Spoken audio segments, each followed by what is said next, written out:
اب تیسرے اسپیکر کی حیثیت سے جناب محمد نجم الدین صاحب کو دعوت دیتا ہوں۔ آپ بھی ریسرچ اسکالر ہیں اور مختلف این جی اوز بھی جڑے ہوئے ہیں، سوشل ورکر بھی ہیں، مختلف خدمات کا ان سے وابستہ ہیں۔ آپ تشریف لائیں اور اپنے اظہار خیال کریں۔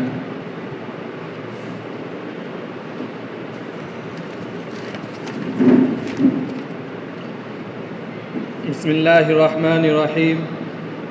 حضرات گرامی، میں سب سے پہلے شکریہ گزار ہوں شکلا صاحب کا، جنہوں نے یہ موقع مجھے دیا۔ میرے لیے سعادت کی بات ہے کہ اللہ تعالیٰ نے آج مجھ کو اس محفل میں شریک ہونے کا موقع دیا اور وزارت اقلیت امور جیسے شاندار موضوع پر کچھ بولنے کا موقع عنایت فرمایا۔ وزارت اقلیت ہندوستان کے سر پر چمکتا ہوا ستارہ ہے۔ اقلیت ایک ایسا لفظ ہے جس کا آئین ہند میں کہیں ذکر نہیں ہے، حالانکہ آئین کی دفعہ 29 اور 30 میں اقلیت کے معاملات کے لیے راہ مقرر کرتا ہے۔ قومی اقلیتی کمیشن قانون 1992 عیسوی میں مسلم، سکھ، جین وغیرہ کو اقلیت کا درجہ دیا گیا۔ ہندوستان کی حکومت ہمیشہ سے ان کی ترقی اور تحفظ کے لیے مسلسل کوشش میں لگے رہتے ہیں۔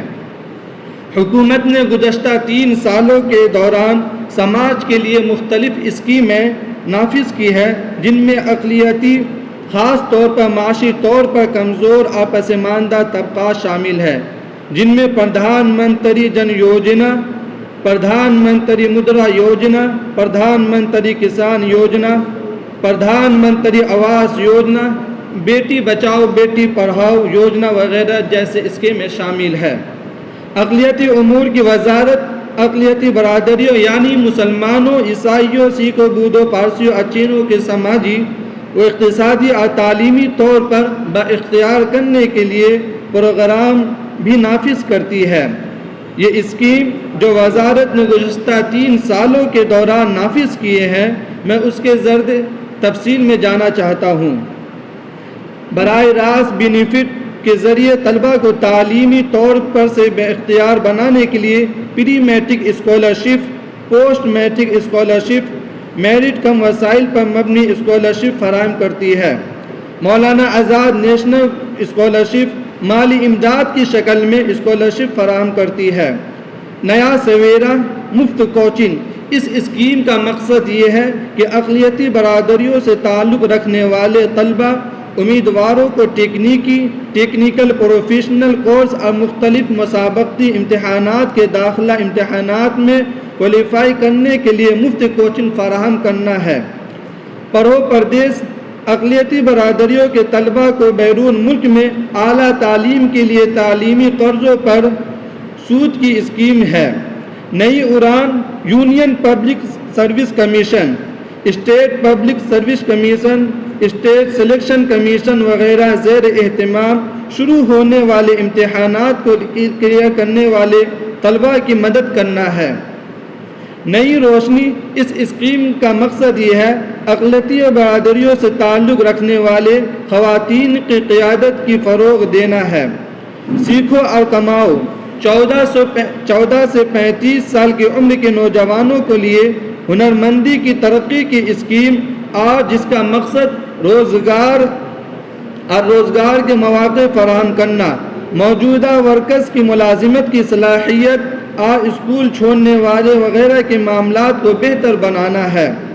پردھان منتری جن وکاس کاریہ ملک کے محروم علاقوں میں بنیادی ڈھانچے جیسے اسکول، کالج، ITI، پولی ٹیکنک، ہاسٹل، مہارت کے فروغ کے مراکز، پینے کے پانی اور صفائی کی سہولیات، بنیادی صحت مراکز وغیرہ کی فراہم کے لیے نافذ کیا جا رہا ہے۔ آخر میں ایک اسکیم کے بارے میں ذکر کرنا چاہتا ہوں۔ ایک نیا ہندوستان بنانا چاہتے ہیں، ایک صحت اور بیماری سے پاک ہندوستان۔ آخر میں پوشن ابھیان کا ذکر ہے۔ اقلیتی برادریوں میں خواتین و اطفال کی ترقی کے لیے وزیر اعظم نے خواتین کے مسائل کو سماجی مسئلہ میں تبدیل کر دیا۔ انہوں نے کہا ہے کہ ماں کی صحت صحت پر بحث اب صرف عورتوں پر ہی محدود نہیں ہے، آج کل مرد بھی عورتوں کی صحت کے بارے میں سوچ رہے ہیں۔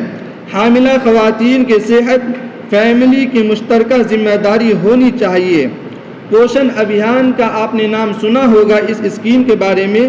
اس اسکیم کا لانے کا مقصد یہ ہے کہ وزارت اقلیتی امور کے ساتھ آج ہم اسے اقلیتی برادریوں کے درمیان لے جانے کی کوشش کر رہے ہیں۔ ہر شہری کو اسے اپنی زندگی میں اہمیت دینے کا وعدہ کرنا ہے۔ اگر ہم دنیا کو یہ پیغام دینا چاہتے ہیں کہ ہندوستان میں ایک بھی بچہ کم غذائیت کا شکار نہیں ہے تو اس کے لیے تمام برادریوں کے ممبران کو آگے بڑھنا ہوگا، اور غذائیت کے لیے صفائی کا بھی کافی اہم ہے۔ پی ایم مودی کے تحت وزیر حاملہ خواتین کے بینک اکاؤنٹ میں ایک مشت رقم فراہم کی جاتی ہے تاکہ وہ غذائیت مزدوری کے نقصان کی تلافی کر سکے۔ آج تک حکومت ہند نے بھی 2 کروڑ مستفیدین کے اکاؤنٹ میں 8,800 کروڑ روپے منتقل کر چکے ہیں۔ عوامی نمائندوں سے اپیل ہے کہ وہ اپنے اپنے علاقوں میں ضرورت مند حاملہ خواتین تک PMMY کے فوائد کو پہنچانے کو یقینی بنائے۔ ہم ایک نیا بھارت بنانا چاہتے ہیں، ایک صحت اور بیماری سے پاک بھارت ہونا چاہیے۔ اس کے لیے حکومت کے ذریعے صاف صفائی اور صحت کو سب سے زیادہ اہمیت دی گئی ہے۔ پہلی بار حکومت غذائیت سے متعلق بیداری پیدا کرنے کی کوشش کر رہی ہے۔ لوگوں کو یہ معلوم کرایا جانا چاہیے کہ ہم جو نیا بھارت بنانا چاہتے ہیں وہ صحت مند ہو اور بیماری سے پاک ہو۔ ہم سبھی کو اس بھارت کی تعمیر کے لیے حلف لینا ہوگا۔ جیسا کہ آپ لوگوں کو معلوم ہے کہ ہمارے پردھان منتری صاحب بہت سارے اسکیم لاتے ہیں، اور ابھی ہمارے پہلے جو اسکالر تھے عبدالواحد صاحب، وہ جو بات کہے ہیں صحیح کہے ہیں کہ سرکار تو اسکیم لاتے ہیں لیکن ہم سب سے پہلی بات ہے کہ ہم لوگوں تک پہنچ نہیں پاتی ہے۔ اگر وہ بات پہنچتی ہے اسکول کے ذریعے سے، ویب سائٹ کے ذریعے سے، تو اس کا فائدہ ہم لوگ اٹھا نہیں پاتے ہیں، اور اس کی غلطی کا ہم لوگ سرکار کو بولتے کہ ہماری غلطی، اپنی غلطی کو ہم لوگ نہیں مانتے ہیں لیکن سرکار کی غلطی کو مانتے ہیں۔ تو ہمارے لیے ضروری ہے کہ اس کے لیے جاگرکتا ضروری ہے کہ سب سے پہلی بات اسکیم کی معلومات ہونی چاہیے اور اس سے فائدہ اٹھانی چاہیے۔ شکریہ۔